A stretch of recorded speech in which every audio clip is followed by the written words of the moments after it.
بسم اللہ الرحمن الرحیم۔ السلام علیکم ورحمۃ اللہ وبرکاتہ۔ کبھی آپ نے سوچا ہے کہ حرم شریف میں عزت نیلام کرنے والے کون لوگ ہیں، بدنامی پھیلانے والے کون لوگ ہیں؟ کون ہے یہ بھکاری جو آ کر ہم لوگوں کو وہاں پر پاکستان کو بدنام کرتے ہیں، پاکستان ملک ہمارا اور دین اور اسلام کو بدنام کرتے ہیں؟ کون لوگ ہیں یہ جو یہ پھیلا رہے ہیں؟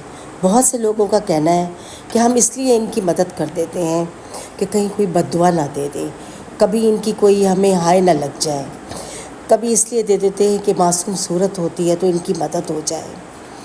اس لیے بہت سارے لوگ کہہ رہے ہوتے ہیں جی پاسپورٹ گم ہو گیا، اس لیے ان کو پیسے دے دیے جاتے ہیں۔ بہت سارے ایسے کہہ رہے ہوتے ہیں کہ ہم بھوکے ہیں، اس لیے ان کی مدد کی جا رہی ہوتی ہے۔ ان کا یہ ایک دو بھکاری نہیں ہے، یہ پورا ایک گروہ ہے جو وہاں پر آ کر مکہ حرم شریف جیسی پاک جگہ کو بھی نہیں چھوڑا، وہاں پر آ کے یہ کمائی کر رہا ہے۔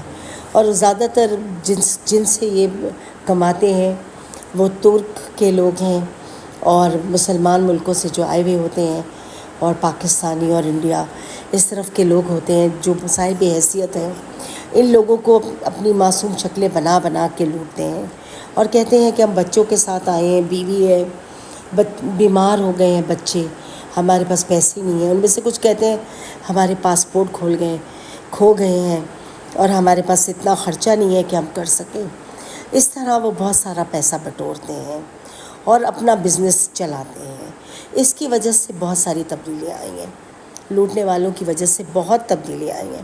سب سے بڑی تبدیلی تو یہ آ گئی کہ پاکستان کے اوپر ویزا پابندی لگا دی گئی ہے۔ بہت مشکل سے پاکستانیوں کو سعودی عرب جانے کے لیے ویزا ملتا ہے۔ اب بہت زیادہ سختی ہو گئی ہے۔ کیا فائدہ ایسی چیزیں کرنے سے؟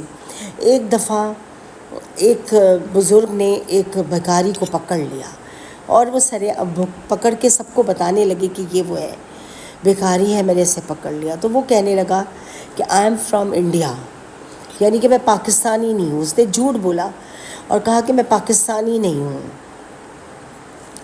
تاکہ انڈیا کا نام لے دیا۔ اس طرح جو وہ لوگ وہاں آئے ہوئے ہوتے ہیں وہ اپنی جان بچانے کے لیے ایسی باتیں کرتے ہیں۔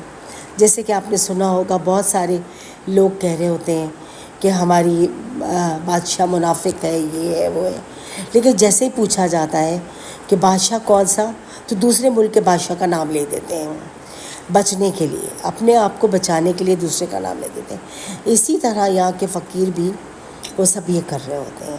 بے انتہا بھکاری آیا ہوا ہوتا ہے وہاں پہ اور وہ بھیک مانگ رہا ہوتا ہے، اور سب ہم لوگ ترس کھا کے دے رہے ہوتے ہیں۔